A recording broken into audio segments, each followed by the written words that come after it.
Olá, ouvintes! Sejam todos bem-vindos de volta ao ComTcast.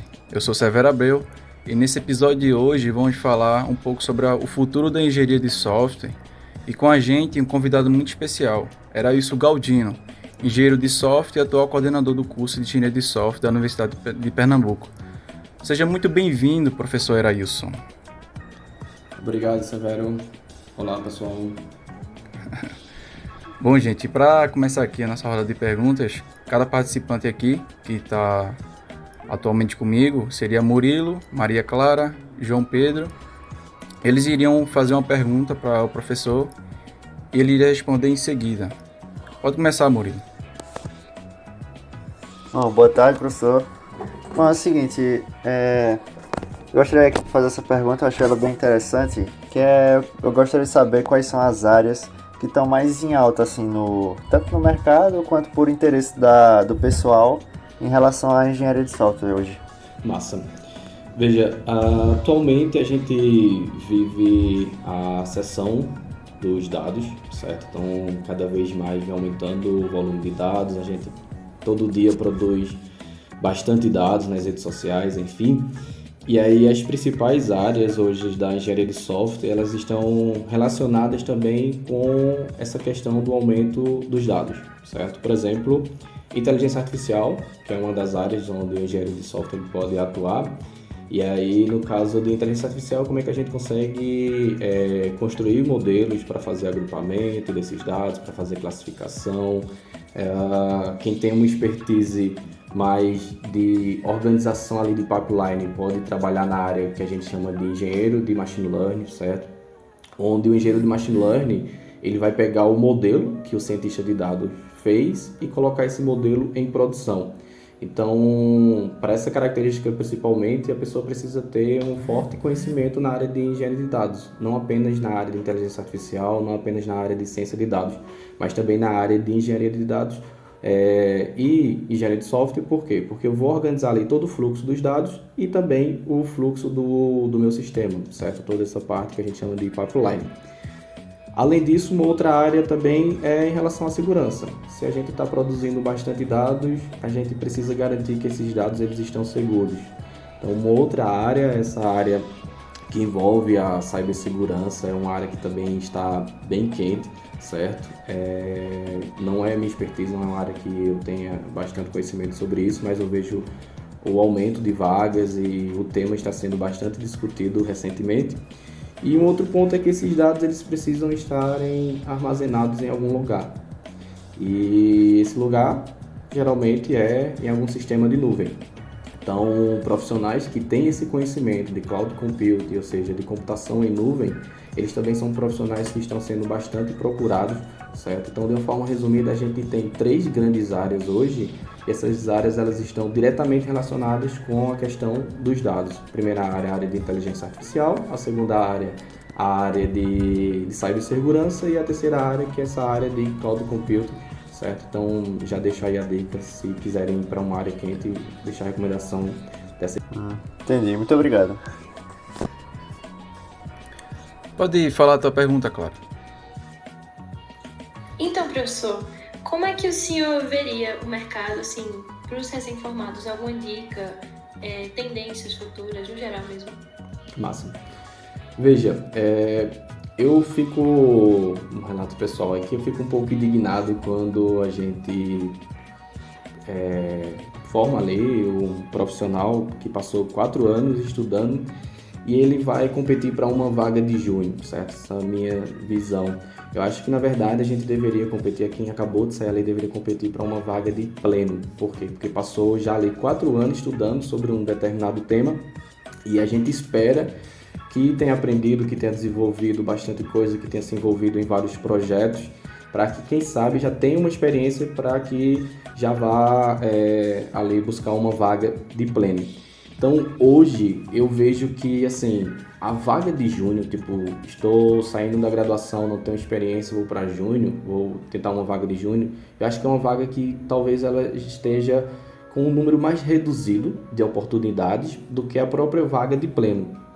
Por que isso? Porque se a gente pensar agora com o uso dessas IAs, muitas coisas assim que a gente precisaria de um júnior para ir fazendo ali no dia a dia, um pleno mais uma inteligência artificial pode ir resolvendo essas coisas, certo? E aí, de uma certa forma, isso aumenta o nível necessário para que vocês consigam ali a primeira oportunidade. E aí já entra em um outro ponto muito importante, que é vocês conseguirem aproveitar realmente a graduação para ter o máximo de experiência possível, para quem sabe não está disputando ali a vaga para júnior, e sim, quem sabe já está disputando ali a vaga para pleno. Isso já é uma dica que eu deixo aqui para vocês. Muito massa. Gostei muito da perspectiva do senhor. Muito obrigada. Por nada. E tu, João Pedro? Qual a tua pergunta para o nosso professor? Bom, falando um pouquinho diretamente com o professor, eu queria saber o que um estudante pode fazer durante a graduação para poder se destacar, né? Tanto no cenário acadêmico quanto no cenário trabalhista. Massa. Na graduação, vocês vão passar aí 4 anos vendo vários assuntos, vários temas diferentes. A primeira dica que eu dou é tentem decidir o quanto antes qual desses temas, qual dessas linhas aí da engenharia de software é algo que realmente é de interesse de vocês, certo? Então, vou dar um exemplo. Eu realmente gosto de ciência de dados. Então, já ali no primeiro, segundo, terceiro período, no máximo, já procura algum professor, já procura algum docente que tenha essa especialidade, que tenha esse conhecimento na área de ciência de dados, e já vai buscando fazer projeto com essa pessoa, já vai buscando fazer artigos, já vai tentando criar sua experiência ali para que ao término da graduação você tenha passado pelo menos uns 3 anos focado em uma área que você quer atuar depois da graduação, certo? É bem comum, às vezes, o aluno, foi o meu caso, inclusive, se decidir no último período. Então, no último período foi que eu percebi que a minha área de interesse é a inteligência artificial. Só que aí o que acontece é que a gente perde uma boa parte da graduação que a gente poderia ter focado nessa área de interesse e ter construído ali ter tido uma maior experiência em algo que a gente realmente vai utilizar depois da graduação, que é a área de objetivo ali pessoal de cada um, certo? Então, a primeira dica que eu dou é essa: tentem decidir o quanto antes qual é o tema, e aí para isso como é que a gente consegue fazer isso? Para isso vocês já vão se expondo a vários temas diferentes. Eu já vou tentar ver alguma coisa de mobile, já vou ver alguma coisa de cloud, vou ver alguma coisa de segurança, vou ver alguma coisa de IA, mesmo que não tenham disciplinas para isso agora, que vocês não estejam pagando essa disciplina agora, mas a gente já tem aí vários conteúdos na internet, certo? Que vocês já conseguem assistir alguém da área de segurança, assistir alguém da área de ciência de dados, ou até conversar com os professores mesmo e tentar entender ali, tentar buscar para ver qual a área de interesse para vocês decidirem isso o quanto antes, ok? Eu particularmente gosto bastante de várias áreas de computação, então para mim eu tive bastante dificuldade para decidir, mas recomendo que vocês decidam isso o quanto antes. E depois realmente se expondo em relação aos projetos, em relação aos desafios.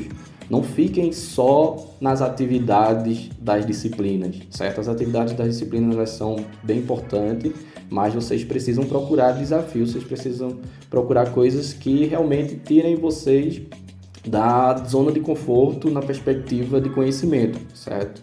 Então, como eu falei, acho que na outra pergunta, o ideal seria que vocês já saíssem em um nível para disputar uma vaga de pleno, mas para isso vocês precisam ter experiência. Para ter experiência, vocês precisam participar do projeto, vocês precisam ir em busca de desafios, certo? Então, assim, de forma bem resumida, eu acho que essa é a dica que eu deixo aí.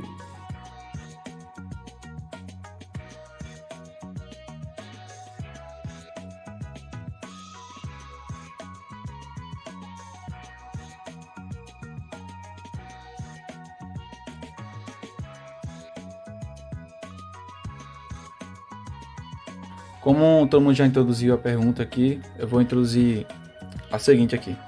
Qual foi a sua maior dificuldade no início da carreira?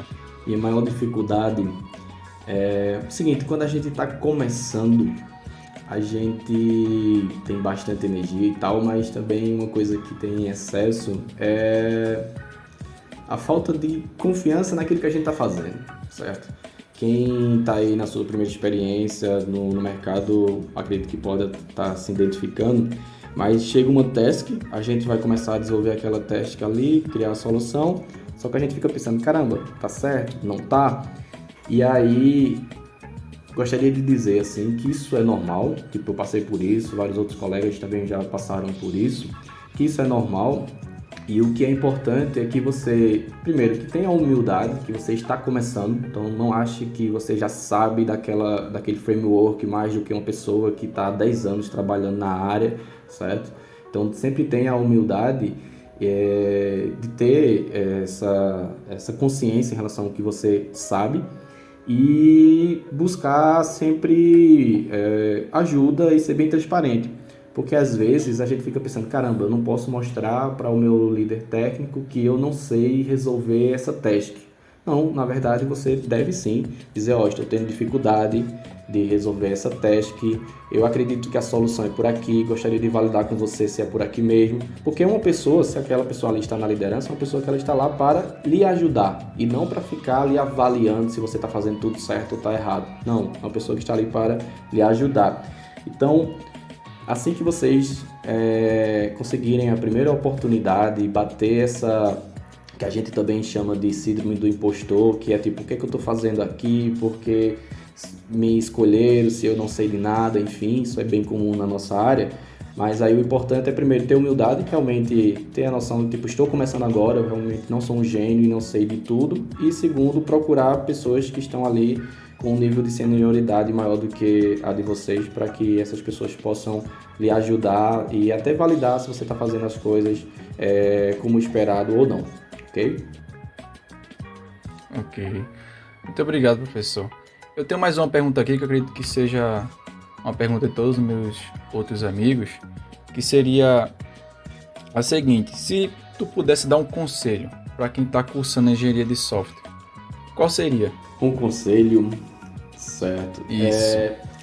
O conselho que eu tenho, além de profissional, mas também como professor e coordenador, é que aproveitem o tempo de vocês na graduação, certo?